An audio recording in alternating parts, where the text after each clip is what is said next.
시간 하나님께서 우리 주신 말씀 함께 봅니다. 느헤미야 2장 17절에서 20절 말씀입니다. 구약 성경 728면입니다. 후에 그들에게 이르기를 우리가 당한 공경은 너희도 보고 있는 바라. 예루살렘이 황폐하고 성문이 불탔으니 자 예루살렘 성을 건축하여 다시 수치를 당하지 말자 하고, 또 그들에게 하나님의 선한 손이 나를 도우신 일과 왕이 내게 이른 말씀을 전하였더니 그들의 말이 일어나 건축하자 하고 모두 힘을 내어 이 선한 일을 하려 하매, 호론 사람 산발락과 종이었던 암몬 사람 도비아와 아라비아 사람 게셈이 이 말을 듣고 우리를 업신 여기고 우리를 비웃어 이르되 너희가 하는 일이 무엇이냐? 너희가 왕을 배반하고자 하느냐 하기로, 내가 그들에게 대답하여 이르되 하늘의 하나님이 우리를 형통하게 하시리니 그의 종들인 우리가 일어나 건축하려니와 오직 너희에게는 예루살렘에서 아무 기업도 없고 권리도 없고 기억되는 바도 없다 하였느니라. 아멘. 여러분, 한 주간도 주님의 은혜 안에서 잘 지내셨습니까? 우린 사순절 기간을 보내고 있습니다. 우리가 열심히 수고하며 잘 달려왔다고 생각하는데 때로는 내 믿음의 열정이 무너지는 부분도 있고, 내가 열심히 한 것 같은데 또 내 가정에, 내 사업장에, 내 직장에 여러 가지 어려움들을 만나며 또 이러한 부분들이 무너질 때도 있고, 내 자녀들을 열심히 잘 키운 것 같은데 또 자녀들이 또 흔들리는 그러한 모습들을 보면서 여러분, 건강이 무너지기도 하고 물질이 무너지기도 하고 생각지도 않는 부분들이 자꾸 우리에게 어려움을 줄 때가 있습니다. 그때마다 우리는 큰 충격도 받고 또 큰 마음의 근심도 받습니다. 여러분, 사순절 기간을 보내면서 내 삶에 무너진 것이 뭘까? 내 신앙의 모습 가운데 무너진 것이 무엇일까? 여러분, 무너진 것들이 있다면, 또 무너지려고 하는 것들이 있다면 다시 굳건하게 세워갈 수 있기를 주님의 이름으로 축원합니다. 하나님의 선택을 받은 이스라엘 백성들, 하나님께서 그들을 선택하였지만 그들이 무너질 때 그들의 역사 가운데 보면 고난이 있었고 수치를 당하는 그런 모습을 봅니다. 이스라엘은 지혜의 왕인 솔로몬이 하나님을 떠나 악을 행하면서 남과 북으로 나누어집니다. 그리고 그들이 북이스라엘은 BC 722년에 아수르에 멸망을 하고 남유다는 BC 586년에 바벨론에 멸망을 하게 돼요. 이러한 과정을 보면은 다 하나님과의 관계가 문제가 생겼을 때입니다. 남유다가 바벨론에 멸망하는 과정 가운데서 보면은 3차에 걸쳐서 침략을 당하고 많은 사람들이 죽고 포로로 3차에 걸쳐서 끌려갑니다. 하지만 하나님은 이 눈물의 선지자 예레미야를 통하여 예언하신 것처럼 70년 후에 다시 회복시켜 주겠다. 그래서 페르시아라고 하는 나라를 통하여 이 바벨론을 멸망시키고 고레스 왕을 통하여 고국으로 돌아가라라고 명령이 떨어집니다. 이에 인해서 이제 1차 포로 귀환이 일어납니다. 수르바벨을 중심으로 하여 이스라엘 백성들이 예루살렘으로 돌아와서 무너졌던 솔로몬 성전을 다시 재건하여 수르바벨 성전을 세우죠. 2차 포로 귀환은 에스라를 중심으로 하여 고국으로 돌아왔고 그들이 무너졌던 신앙, 영적인 부분에 대한 다시 회복의 부흥의 역사를 이루게 됩니다. 그리고 3차 포로 귀환자를 통하여서 이제는 오늘 본문의 말씀인 느헤미야를 중심으로 하여서 유대인들의 3차 포로 귀환의 이야기가 담겨져 있습니다.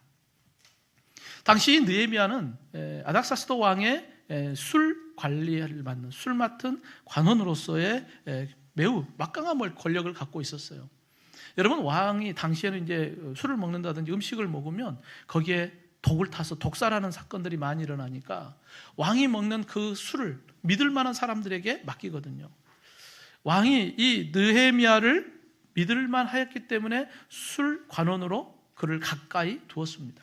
그러니까 세상적으로 보면 왕의 큰 권력을 가진 사람이었어요. 고위 관리죠. 느헤미야 1장을 보면 하루에는 이 느헤미야에게 고국의 소식이 들려옵니다. 고국의 예루살렘이 큰 환난을 당하고 능욕을 받아서 예루살렘 성이 무너지고 성문들은 불탔다라고 하는 말을 듣고 이 느헤미야는 울며 금식하며 슬퍼하며 하나님께 기도하기 시작합니다. 성도 여러분, 기도하는 사람은 현실의 문제를 외면하지 않아요. 그 문제를 품고 기도하기 시작하는 것입니다. 과거 이스라엘이 바벨론에 멸망한 것, 느헤미야의 죄가 아니잖아요. 그들의 조상들이 잘못해가지고 지금 바벨론 포로로 끌려왔고, 느헤미야도 지금 타국에서 이 고생을 하며 사는 것 아니겠습니까? 과거의 조상들이 하나님을 대적하고 악을 행하고 우상 숭배하고 하나님의 말씀에 불순종함으로 인하여 나라가 멸망하여서 그 조상들의 죄 때문에 지금 이 고생하는 거 아닙니까? 그런데도 느헤미야는 민족의 이 아픔을 조상 탓입니다 그러지 않아요. 그것을 나의 탓, 나의 죄로 품고 기도합니다. 느헤미야 1장 6절 7절에 보면 종의 기도를 들으시옵소서. 나와 내 아버지의 집이 범죄하여 주를 향하여 크게 악을 행하였습니다. 하나님, 나와 내 아버지 집이 범죄하여 이와 같은 고난과 수치를 당한 것 하나님 용서해 주십시오라고 하는 간절한 느헤미야의 기도를 우리가 볼 수 있습니다. 그리할 때 하나님은 느헤미야의 이 기도를 들으시죠. 아닥사스 왕의 허락을 받아서 예루살렘으로 돌아가게 하였고, 밤에 이 느헤미야는 무너진 불탄 예루살렘 성을 쭉 둘러보면서 무너진 예루살렘 성벽을 다시 세우겠다라고 선포하고 있습니다. 성도 여러분, 우리는 예수님의 십자가의 대속의 죽음과 부활의 소망을 깊이 묵상하는 사순절 기간을 보냅니다. 오늘 이 말씀을 우리가 바라보면서 내 삶의 모습 가운데, 내 신앙생활 가운데 무너진 성벽이 있지는 않는지, 그것이 있다면 다시 회복하는 믿음의 결단이 우리 안에 일어나기를 주님의 이름으로 축원합니다. 이를 위해 성도는 주 안에서 늘 회개함으로 하나님의 영광의 길을 걸어가야 하는 것입니다. 여러분, 지금 하나님께서 느헤미야를 통하여 회복하려고 하는 것은 예루살렘 성벽, 그 성벽을 짓는 것, 그것만의 의미가 있는 것이 아니에요. 단순히 그냥 건물 짓는 것, 여기에 의미가 있는 것이 아니라 과거 조상들이 죄악 가운데 하나님의 곁을 떠나서 악을 행함으로 바벨론에 의해서 이스라엘 백성들이 고난을 당하고 그리고 포로로 끌려가고 풀뿌리 흩어졌던 그러한 아픈 역사를 다시는 반복하지 말자, 이 수치를 다시는 반복하지 말자라고 하는 의미에서 이 성벽을 재건하려고 하는 것입니다. 여러분, 왜 하나님의 백성, 하나님의 선택받은 유대인들이 이러한 고난과 수치를 당해야 했을까? 바로 죄 때문이거든요. 하나님을 떠나 죄악된 길을 걸었던 그 죄로 인하여 그들에게 고난과 수치가 찾아온 것입니다. 여러분, 예수님께서 요한복음 15장 5절에 말씀합니다. 나는 포도나무요 너희는 가지라. 그가 내 안에 내가 그 안에 거하면 사람이 열매를 많이 맺나니 나를 떠나서는 너희가 아무것도 할 수 없음이라. 가지가 나무에 붙어 있기만 하면 풍성한 열매를 거둡니다. 하지만 나무에서 떨어지면, 가지가 끊어지면 결국은 마르고 버려져서 불에 던져지거든요. 과거의 이스라엘 백성들의 모습도 이와 같습니다. 복의 근원이신 하나님께 붙어 있을 때는 이스라엘이 부강하고 강한 나라였어요. 다윗 시대, 솔로몬 시대를 통하여서 하나님께서 그들에게 복을 부어 주었습니다. 그런데 하나님을 떠남으로 인하여서 결국은 성벽이 무너지고 나라가 멸망하고 고난을 당하고 수치를 당하는 그러한 모습을 우리가 보지 않습니까? 성도 여러분, 우리가 하나님 안에 있음이 복임을 여러분 믿으시길 주님의 이름으로 축원합니다.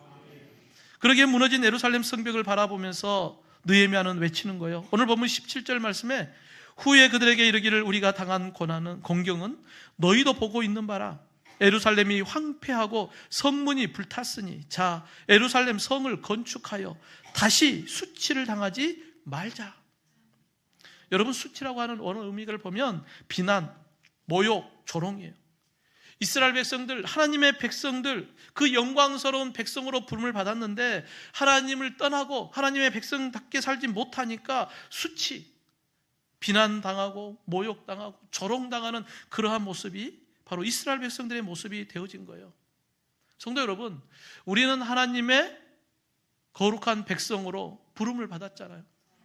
그리스도인으로서 그리스도인답게 살지 못하고 하나님과 함께 동행하지 못하면 우리도 세상 사람들로부터 비난당하고 모욕당하고 조롱당하는 거예요. 수치를 당하는 것입니다.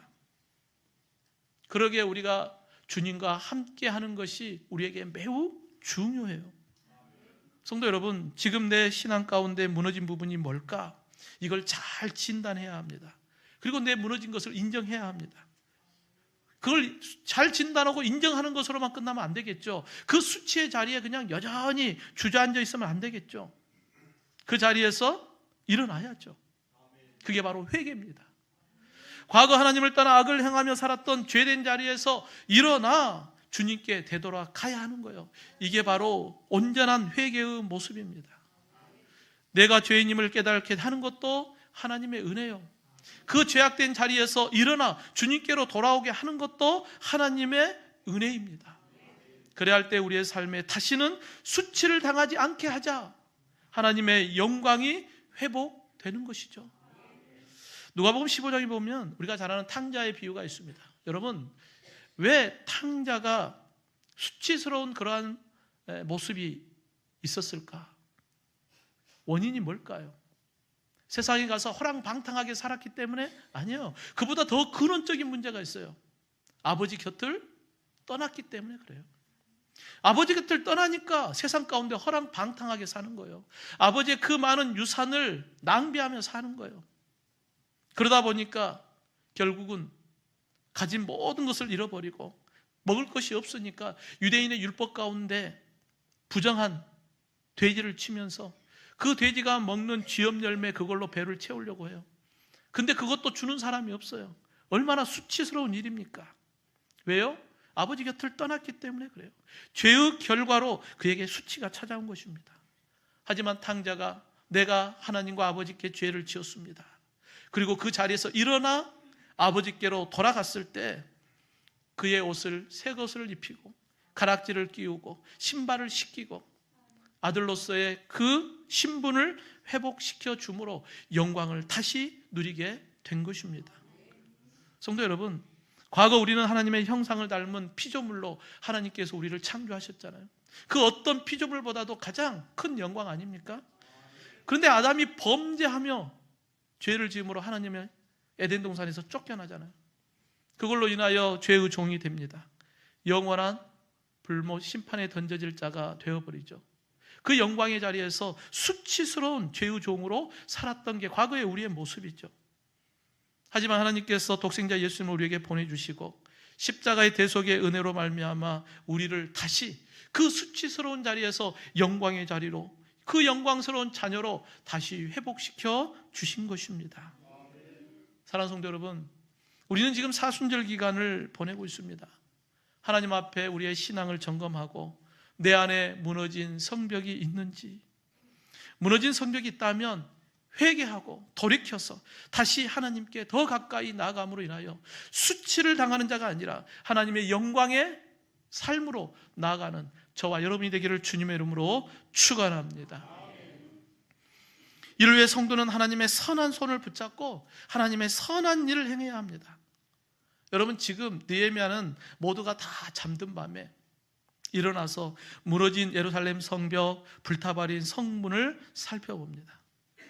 그리고 하나님께서 느헤미야에게 주시는 마음이 있었어요.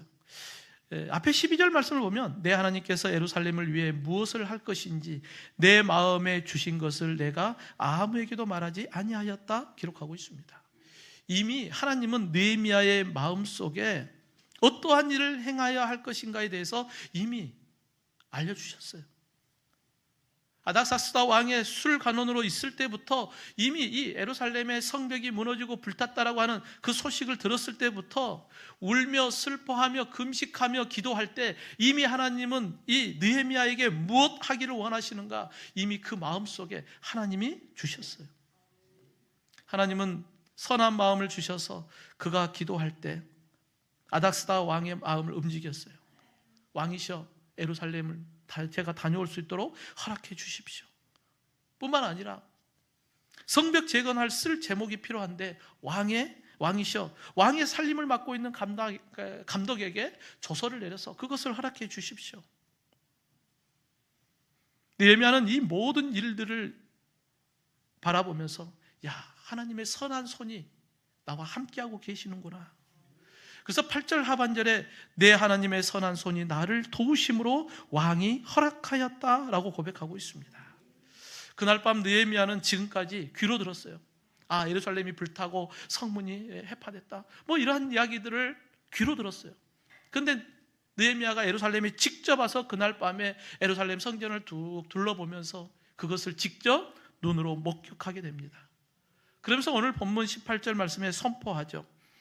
또 그들에게 하나님의 선한 손이 나를 도우신 일과 왕이 내게 이런 말씀을 전하였더니 그들의 말이 일어나 건축하자 하고 모두 힘을 내어 이 선한 일을 하려 하였다라고 기록하고 있습니다.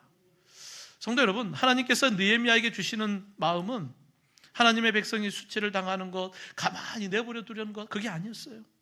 하나님의 약속대로 이스라엘 백성들을 다시 회복하기 위하여 바벨론 제국을 하루아침에 무너뜨려 버렸어요. 그리고 고레스 왕을 통하여서 포로 귀환을 명령하게 하였고 그들이 다시 예루살렘으로 돌아올 수 있었던 것, 이 모든 과정을 보면 이건 인간의 힘으로 할 수 없는 불가능한 일이거든요. 하지만 그 모든 역사 속에 하나님의 선한 손이 함께하였다라고 하는 것을 보았어요. 여러분, 불가능을 가능케 하신 하나님의 선한 손, 하나님의 능력의 손이 함께하고 있음을 여러분 믿으시길 주님의 이름으로 축원합니다. 이 하나님의 은혜 안에 먼저 귀환한 스룹바벨, 에스라, 무너진 예루살렘 성전을 새롭게 건축하고 무너진 이스라엘 백성들의 신앙을 다시 회복하며 개혁 운동을 일으키고, 그리고 지금 느헤미야를 통하여 무너진 성벽을 다시 재건하려고 하는 하나님의 선한 일을 하겠다고 온 유다의 백성들이 일어나 건축하자라고 함께 외치고 있는 것이죠. 성도 여러분, 느헤미야를 통하여 예루살렘 성벽을 재건할 수 있었던 것, 이것은 느헤미야의 능력이 아니에요. 그가 페르시아 왕의 술 맡은 관원으로서의 그 능력을 가지고 하나님의 성벽을 완성한 것이 아닙니다.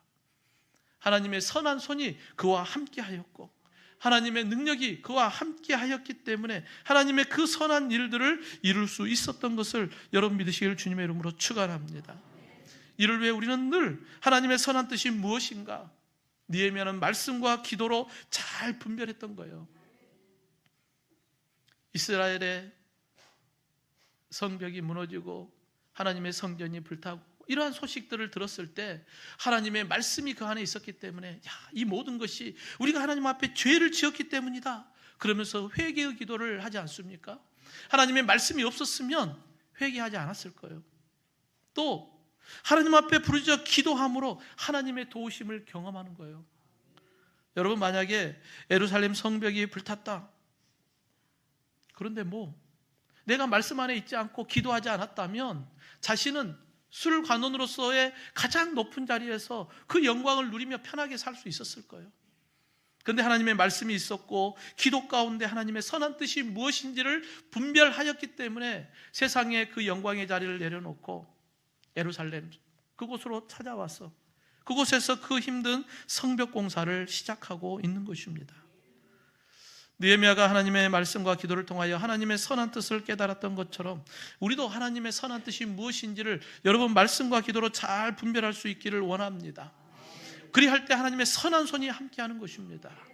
우리가 잘 알듯이 그 험한 예루살렘 성벽을 52일 만에 완성을 해버리죠.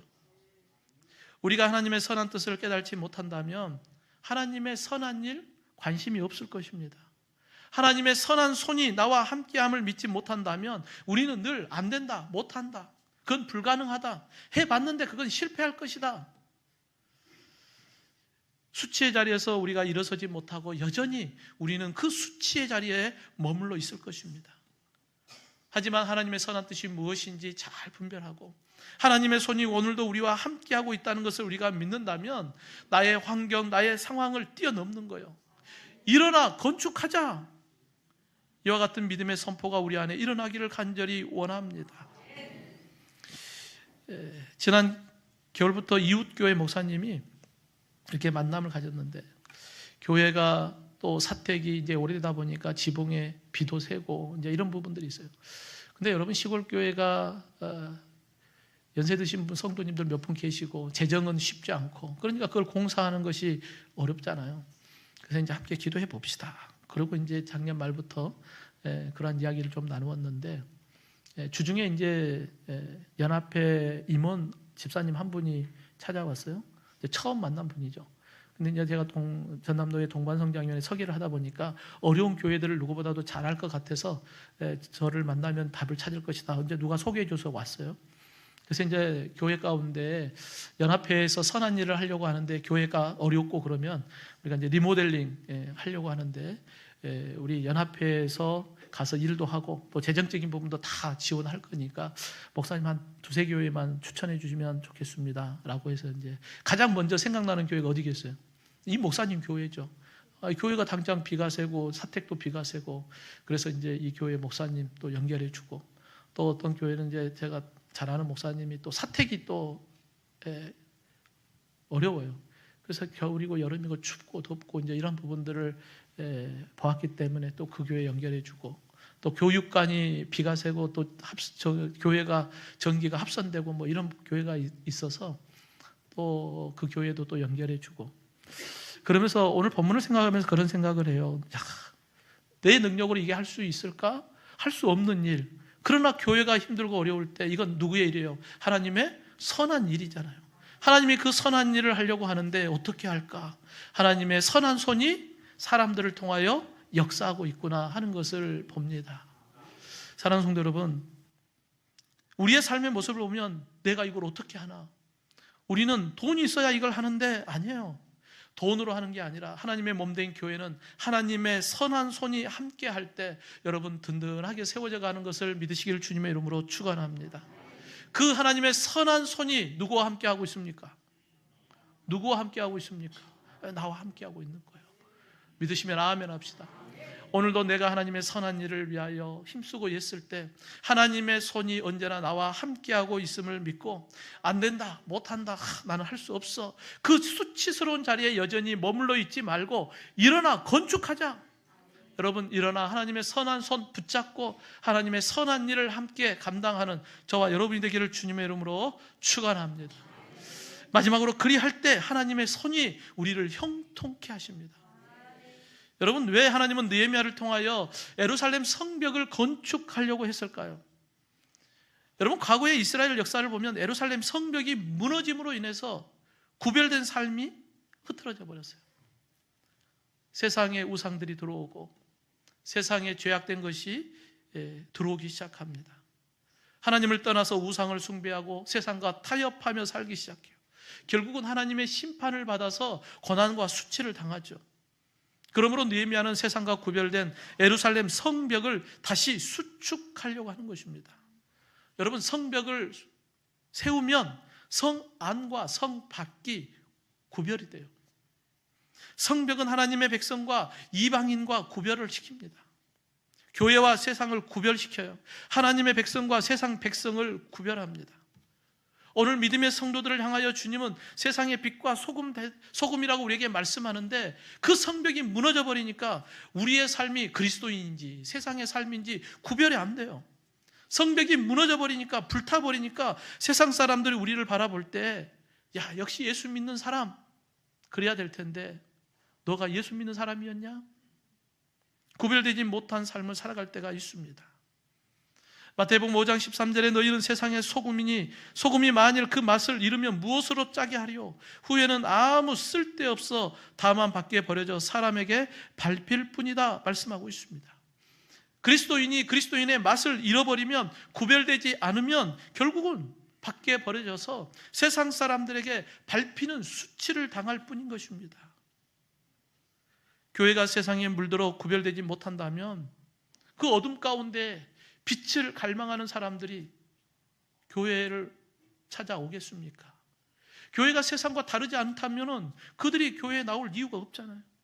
어둠 가운데 있던 그들이 교회가 빛의 역할을 감당해야 그들이 주님 앞에 나와서 그 빛의 길로 나아가지 않겠습니까? 여러분 교회가 세상을 따라갈 것인가? 아니면 하나님의 선한 뜻을 따라갈 것인가? 하나님의 선한 손은 어디에 있겠습니까? 성도 여러분, 하나님의 선한 일을 위하여 느헤미야를 중심으로 하여 온 유다 백성들이 일어나 성벽을 건축하자 외칩니다. 근데 여러분, 이스라엘 백성들이 하나님의 선한 일 그리고 하나님의 선한 손을 의지하여 일어나 건축하자라고 외쳤을 때 그 모든 과정이 다 형통했을까요? 아니에요. 오늘 보면 19절 말씀에 호론 사람 산발락과 종이었던 암몬 사람 도비야와 아라비아 사람 게셈이 이 말을 듣고 우리를 업신 여기고 우리를 비웃어 이르되 너희가 하는 일이 무엇이냐? 너희가 왕을 배반하고자 하느냐? 여러분, 하나님께서 기뻐하는 일을 하면 누가 가장 싫어할까요? 사단 마귀가 싫어하죠. 느헤미야를 중심으로 하여 유다의 백성들이 한마음 되어서 하나님의 선한 일을 하려고 하니까 그것을 반대하는 세력이 나타났어요. 심각한 위기가 찾아옵니다. 산발락과 도비야와 게셈. 제가 신대원 준비할 때 뭐라고 외웠냐면 산도깨비. 산발락과 도비야와 게셈이 반대 세력으로 나타납니다. 그들을 향하여 비난하고 협박해요. 야, 하나님의 선한 일을 한다고? 야, 너희가 성벽을 건축한다고? 너희가 할 수 있겠냐? 여러분, 그거 쉬운 일이 아니잖아요. 야, 너희 능력으로 그거 할 수 있겠냐? 조롱하기 시작합니다. 뿐만 아니라 그 일을 하는 것, 너희들이 성벽 쌓아서 페르시아 왕을 대적하려고 하는 거 아니야? 라고 협박까지 합니다. 지금 유다 백성들 스스로 이 성벽 쌓는 일도 쉬운 일이 아니에요. 그런데 방해꾼까지 나타나서 야, 너희가 할 수 있겠냐? 이런 말을 들을 때마다 어떤 생각이 들겠어요? 야, 우리가 무슨 능력이 있어서 저거 한다고 했을까? 그럴 수 있잖아요. 돕는 손길이 있어도 힘든데 이러한 방해꾼들이 우리의 마음을 흔들어 놓으면 얼마나 힘들겠습니까? 여러분, 우리가 하나님의 선한 일을 하려고 할 때 이러한 어려움을 만났을 때 우리가 어떻게 하면 가장 좋을까? 여러분, 하나님의 선한 일에 집중할 수 있기를 주님의 이름으로 축원합니다. 이렇다 저렇다 귀 기울이지 말고 하나님의 선한 일에 우리가 집중하는 거예요. 우리가 그 일을 하면 하나님께서 다 해결하십니다. 오늘 본문 20절 말씀에 내가 그들에게 대답하여 이르되 하늘의 하나님이 우리를 형통하게 하시리니, 하나님께서 우리를 형통케 하실 것이다 라고 하는 믿음의 약속을 붙잡고 선포해요. 하나님께서 하실 것이다. 우리를 형통케 하실 것이다. 여러분, 이 형통하다라고 하는 말은 앞으로 나아가다라는 의미를 갖고 있어요. 여러분, 형통하다, 하나님의 선한 일을 하면 형통하다, 아무 문제 없다, 이걸 이야기하는 게 아니에요. 우리가 하나님의 선한 일을 할 때에 여러 가지 어려움을 만난다 할지라도 우리는 그것을 계속해서 앞으로 나아간다. 장벽이 있으면 우리는 그걸 뚫고 나아간다. 이게 형통이에요. 지금 내가 가는 길이 하나님께서 원하는 선한 길이라면 하나님께서 반드시 그 모든 장애물을 뚫고 나아갈 수 있도록 우리를 형통케 하실 것이다 라고 하는 믿음의 확신을 갖기를 간절히 원합니다. 결국은 그 믿음을 가지고 나아갈 때 느헤미야 6장 15절에 보면 성벽 역사가 52일 만인 엘루월 25일에 끝났다라고 기록하고 있습니다. 여러분, 그 큰 일을 52일 만에 끝내버렸어요. 불가능할 것 같던 예루살렘 성벽, 하나님께서 선한 손이 함께함으로 그들을 형통케 하신 것입니다. 여러분, 우리가 성경에 보면 믿음의 사람 요셉의 이야기를 잘 알지 않습니까?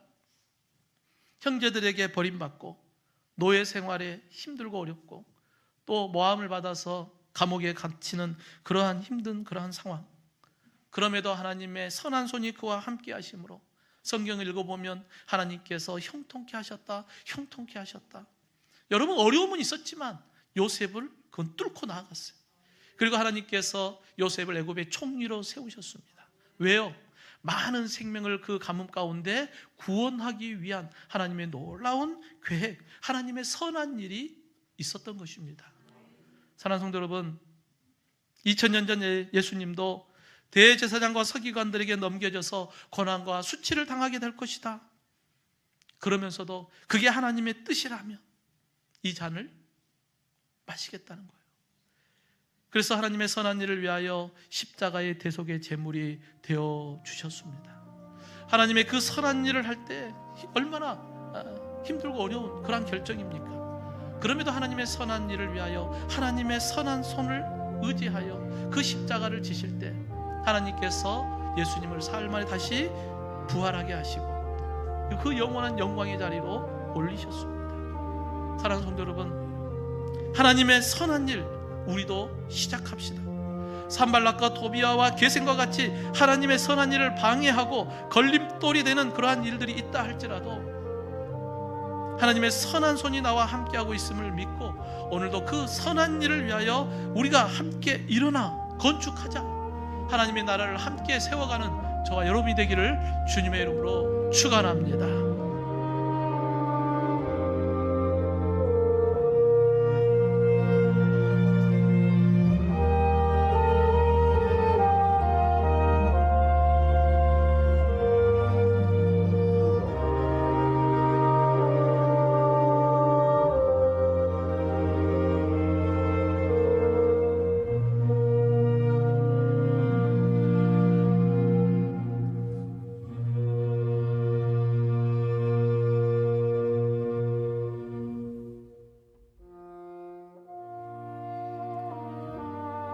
후에 그들에게 이르기를 우리가 당한 공경은 너희도 보고 있는 바라.